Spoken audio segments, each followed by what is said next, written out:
Bienvenue à toutes et à tous à ce deuxième carrefour des maires et des élus locaux de Franche-Comté pour ce nouveau temps fort cet après-midi au Parc des Expositions de Besançon Micropolis, consacré à la méthodologie de suivi de chantier d'aménagement en milieu protégé, et puis en prenant un exemple, celui du Ballon d'Alsace. Pour ce faire, je me tourne vers Guy Miclot. Bonjour. Bonjour. Alors vous êtes président du syndicat mixte interdépartemental du Ballon d'Alsace, pas très loin de Besançon. Est-ce qu'on peut rappeler géographiquement où se trouve le Ballon d'Alsace et surtout quelles sont les collectivités qui sont concernées par ce site?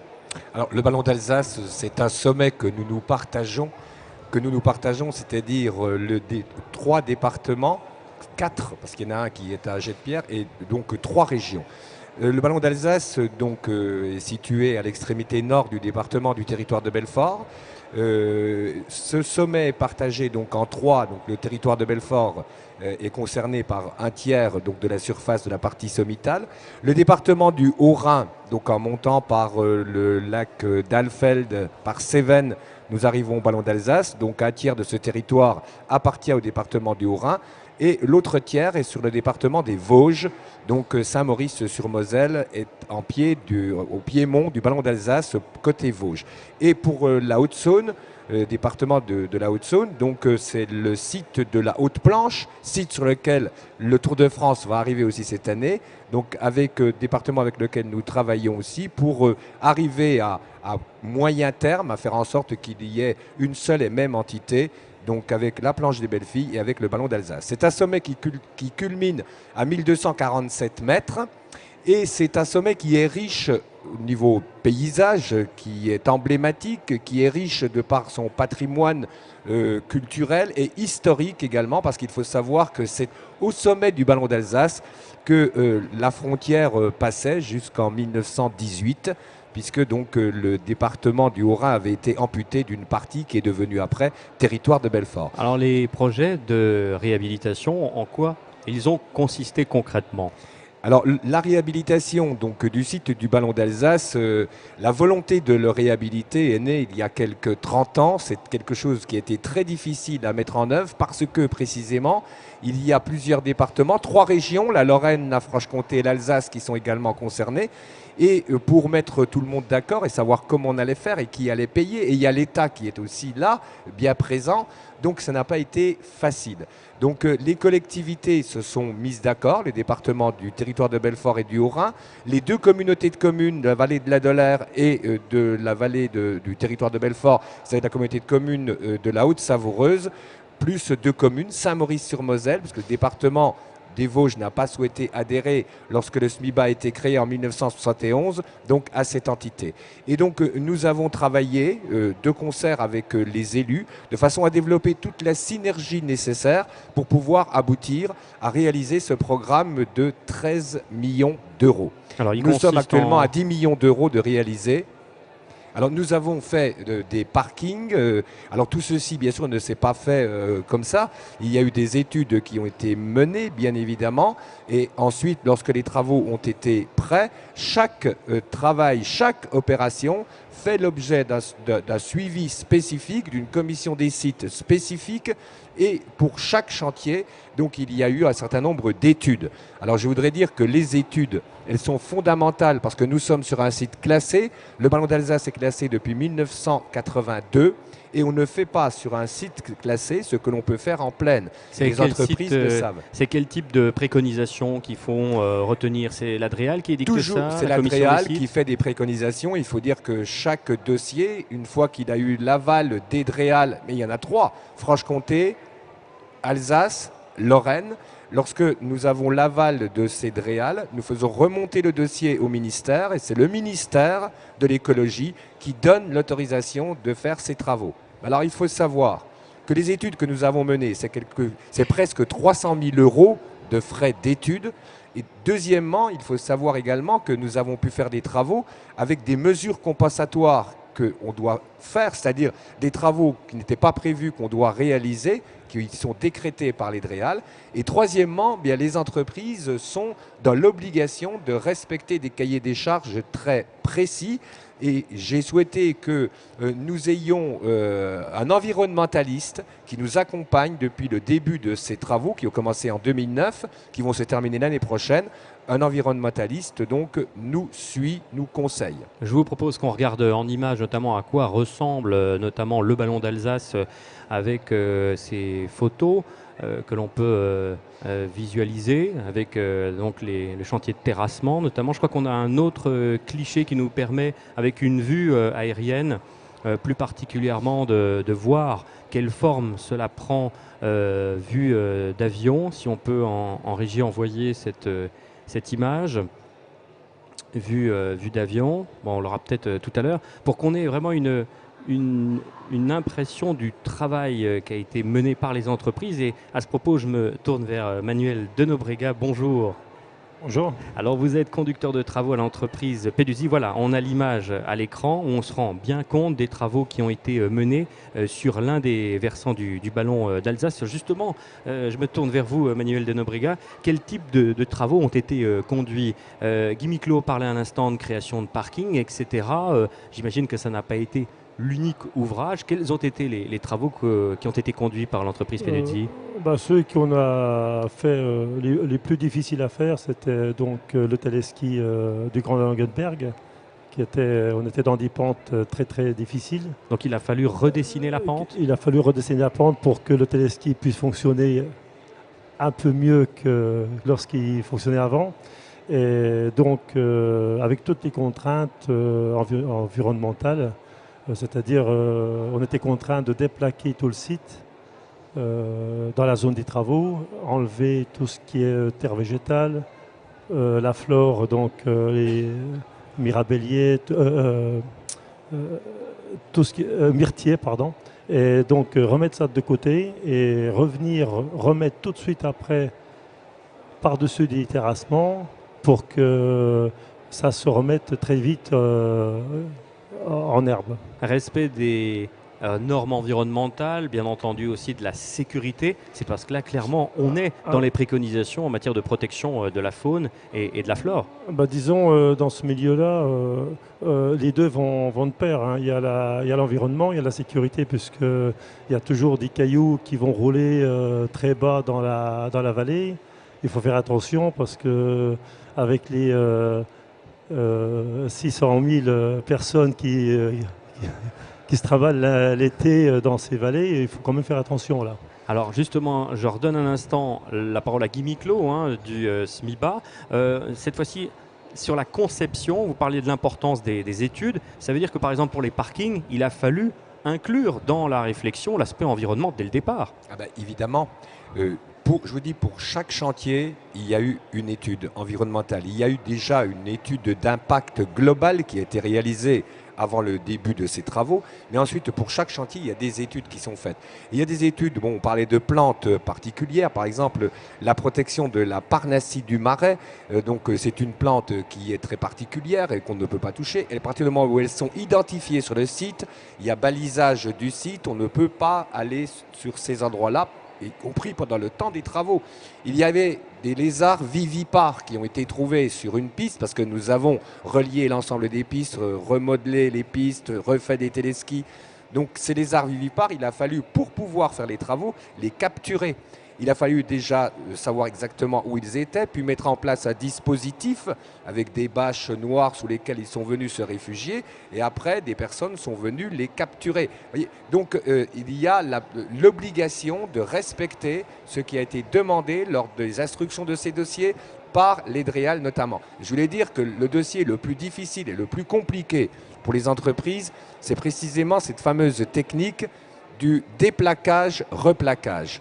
Avant de faire les travaux, il était demandé, exigé et donc obligatoire de procéder au déplaquage. C'est-à-dire que l'entreprise ne devait pas prendre un bulle avec la pelle, pousser tous les gazons. Il fallait préalablement découper les gazons, les mettre sur du géotextile, arroser ces gazons.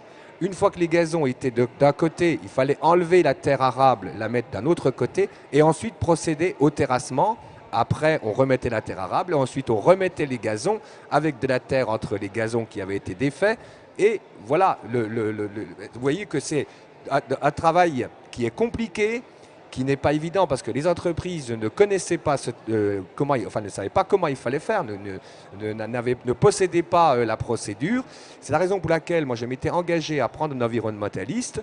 On a fait donc une consultation, c'est Veritas donc qui a eu le dossier et qui nous a épaulés parce qu'il a fallu aussi jouer un petit peu les gendarmes auprès des entreprises. Mais je voudrais conclure là-dessus en disant que, vous savez, on réussit non pas seulement avec de l'autorité, il faut toujours avoir une démarche plus pédagogique qu'autoritaire et convaincre les entreprises de la nécessité de procéder de telle et telle façon pour pouvoir réussir. Luc Vichra, vous partagez le point de vue là, de Guy Miclot à propos là, du gendarme. Bonjour, je rappelle que vous êtes chef de projet QSE au bureau Veritas. Vous partagez le point de vue que vient d'exposer Guy Miclot? Alors, le rôle de gendarme, je suis mitigé, mais je vais expliquer déjà le principe d'un chantier vert.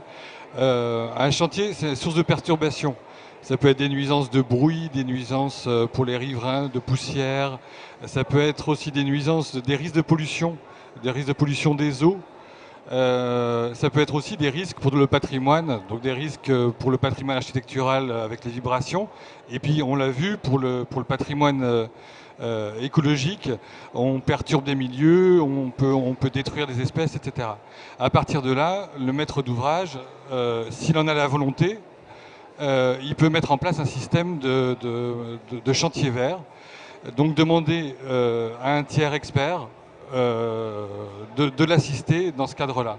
Alors la mission, elle va être assez simple, c'est faire l'analyse de la situation, détecter vraiment les critères sensibles, et à partir de là, mettre un cahier des charges qui sera transmis aux entreprises dans le cadre des consultations.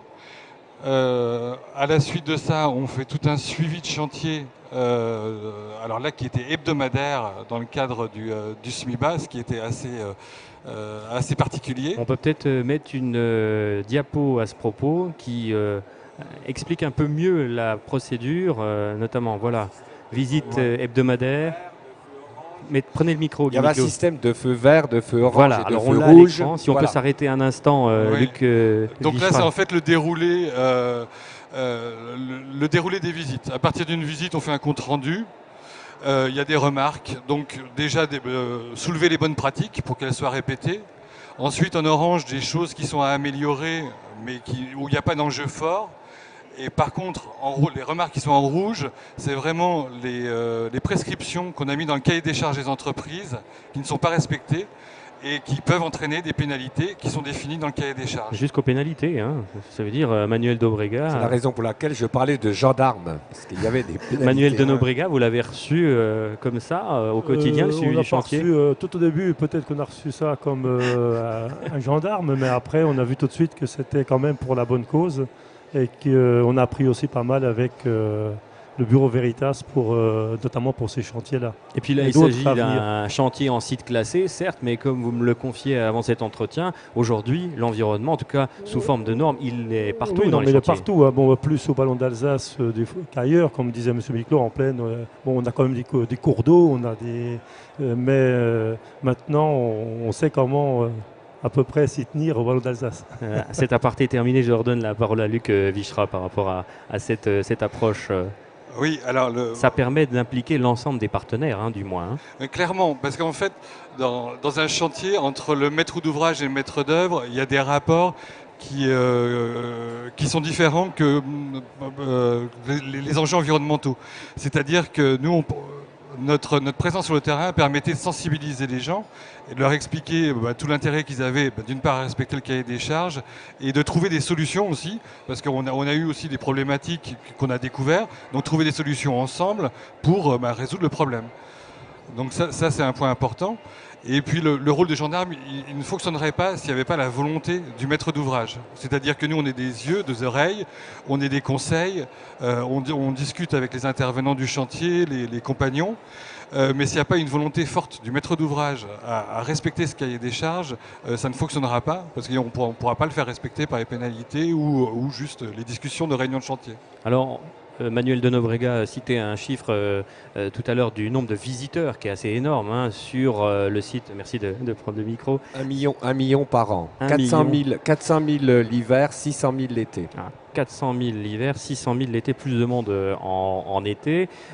J'imagine qu'il y a aussi une variable communication qui est importante, hein, au-delà des partenaires qui consistent à avoir une plateforme commune. On l'a vu, on fait des remarques, on les prend en compte et puis après on traduit ça en alerte feu vert, feu orange, feu rouge. Mais il y a aussi, je dirais, le grand public, il ne faut pas oublier. Tout un chacun peut venir le samedi, le dimanche, en semaine, voir des choses qui peuvent sembler un petit peu singulière quand on n'est pas du secteur, et puis lancer tout type d'alerte. Alors, comment au mieux y paraît Luc Vichra? C'est clairement la communication aussi vis-à-vis du grand public? Alors en fait, il y a différents niveaux de communication. Là, il y a la communication par rapport aux usagers, donc déjà les habitants. Les habitants, il y a eu beaucoup de discussions sur le balisage des chemins. Des chemins avaient été détournés, donc il fallait bien les baliser pour pas qu'ils traversent les zones de chantier qui étaient dangereuses.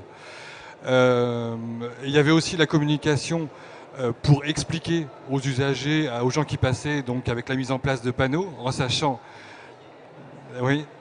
Donc il y a eu des panneaux en sachant que sur un site inscrit, on n'a pas le droit de mettre les publicités de travaux. Et on a pas mal bataillé là-dessus. Mais du coup, on avait fait des panneaux explicatifs, chantier par chantier, qui étaient vraiment assez clairs.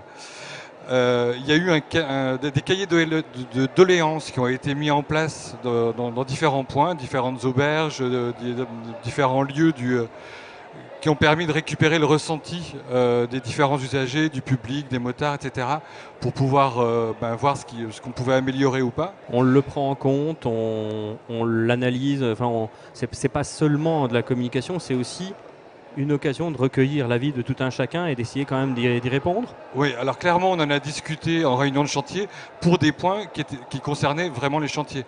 Donc je pense aux émissions de poussière qui pouvaient produire de la boue sur les routes. Donc on a changé le système de sciage de dalles pour abattre les poussières, tout simplement. Voilà et puis la dernière communication qui est importante aussi, c'est la transparence par rapport aux autorités. C'est-à-dire que classiquement, dans un suivi de chantier, on fait la visite, on fait le compte-rendu, on l'envoie au maître d'ouvrage qui le valide, qui l'envoie aux entreprises. Donc ça, on a changé ça très rapidement. Les comptes-rendus de chantier étaient envoyés directement aux entreprises, avec copie au maître d'ouvrage et aux autorités. Donc ils étaient absolument au courant de tout ce qui se passait. Guy Miclot, à ce stade du débat, c'est la bonne formule d'impliquer l'ensemble des partenaires? Il est important pour réussir déjà de savoir communiquer sur ce que l'on fait. Beaucoup d'interrogations au départ dès 2008, fin 2008, quand la formation est partie, comme quoi les travaux allaient commencer en 2009. Lorsque les travaux ont commencé, des gros tas de terre au Ballon d'Alsace, mais qu'est-ce que vous faites? Vous allez tout casser. Donc nécessité d'expliquer, comme vient de le dire Luc Vichra, des panneaux à poser sur chaque chantier avec ce qu'on faisait sur le chantier. Et puis ce qui était important aussi pour nous, il y a beaucoup de monde qui passe, donc déjà de l'extérieur. Donc il faut qu'ils sachent et qu'ils donnent aussi leur avis et qu'on soit à l'écoute. Être à l'écoute, c'est important. Donc des cahiers qui étaient placés dans les différents hébergements, restaurants qui existent au Ballon d'Alsace, cahiers sur lesquels donc, tout un chacun pouvait écrire ce qu'il ressentait. Ce qui nous permettait aussi de corriger, de communiquer dans ce sens-là, parce qu'on ne peut pas communiquer comme ça, on n'a pas la science infuse. C'était important de partir du ressenti des personnes. Est-ce qu'à ce stade du débat, une personne dans la salle voudrait éventuellement réagir par rapport aux propos qui ont été tenus par Guy Miclot, Manuel de Nobrega, représentant de l'entreprise titulaire du marché, Luc Vichra du bureau Veritas? Monsieur veut intervenir. Merci tout d'abord de vous présenter. Oui, bonjour. Je m'appelle Hervé Griset. Je suis vice-président du syndicat des eaux de Giromagny, donc qui est situé dans la zone du Ballon d'Alsace. Et précisément, les travaux faisaient partie du périmètre de protection rapproché, et plutôt éloigné des travaux. Donc, à un moment donné, j'aurais voulu que vous précisiez quels sont les aménagements particuliers qui ont été faits pour les travaux vis-à-vis de la protection de l'eau. Vous avez parlé beaucoup de la faune, de la flore et des personnes, mais pas forcément de l'eau. Donc j'aimerais que vous puissiez apporter quelques précisions là-dessus. Guy Miclot. Par rapport par rapport à la protection de l'eau, parce que donc effectivement le champ captant de Malvaux donc via du ballon d'Alsace. La Savoureuse alimente une nappe qui est fermée par un verrou glaciaire, donc en bas de la vallée, au nord de la commune de Le Puy. Alors bien sûr, tout à l'heure, Luc Vichra l'a déjà dit un peu, dans le cadre des préconisations qui étaient données aux entreprises, il ne fallait pas que de l'eau puisse s'écouler, qu'il y ait de l'eau qui s'écoule, ou qu'il y ait des fluides, des véhicules qui s'écoulent. Parce que de l'eau, il en a été utilisé, notamment pour le béton désactivé. Nous avons fait du béton désactivé. Donc de l'eau de rinçage a été nécessaire. Donc cette eau devait être canalisée, hein, récupérée, pompée. Pompée sur place. Donc pompée, effectivement. Et d'autre part, pour les véhicules avaient des lieux de stationnement. Et ces lieux de stationnement avaient été préparés. C'est-à-dire qu'il y avait donc des bâches étanches qui étaient donc posées sur le sol avec des graviers dessus. La bâche ne pouvait pas s'envoler, donc de façon à pouvoir récupérer des fluides qui pouvaient s'échapper des différents véhicules.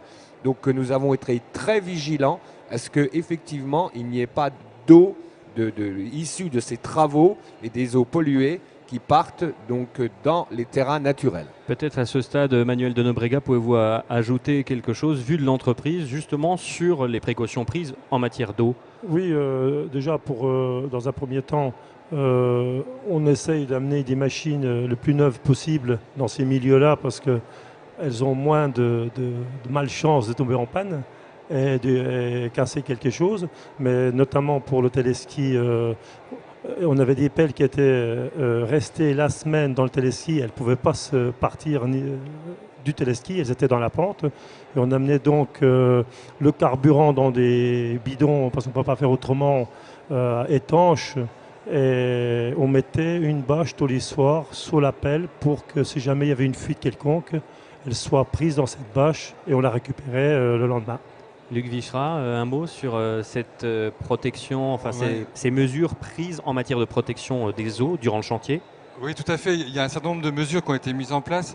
Ça part vraiment du cahier des charges, parce que ça permet aussi à l'entreprise, avant intervention, de pouvoir chiffrer aussi les investissements qui sont nécessaires. C'est-à-dire une bâche a un coût, surtout qu'elle se déchire, etc.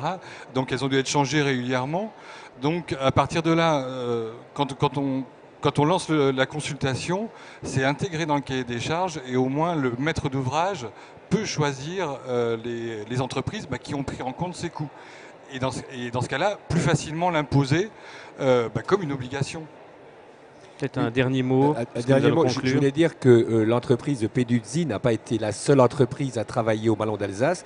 Il y a eu de nombreuses entreprises, parce que nous avons réalisé à ce jour plus de 10 millions d'investissements déjà, mais il faut savoir aussi que chaque année, donc au moment où la neige était en partance au mois de mars, donc nous réunissions les responsables des entreprises qui avaient des marchés à exécuter au cours de l'année pour leur expliquer, avec le bureau Veritas, donc pour leur expliquer comment il fallait procéder. Parce qu'il ne faut pas croire non plus que c'était mission impossible. Ça pouvait paraître difficile, mais c'est quelque chose qui était réalisable et qui a été réalisé dans de bonnes conditions, parce qu'il faut avoir la volonté de faire en sorte que la nature soit respectée et protégée. Guy Miclot, j'ai une dernière question à votre attention. Est-ce que vous conseilleriez à d'autres élus de se lancer dans une telle démarche de réhabilitation, notamment de sites classés? Évidemment.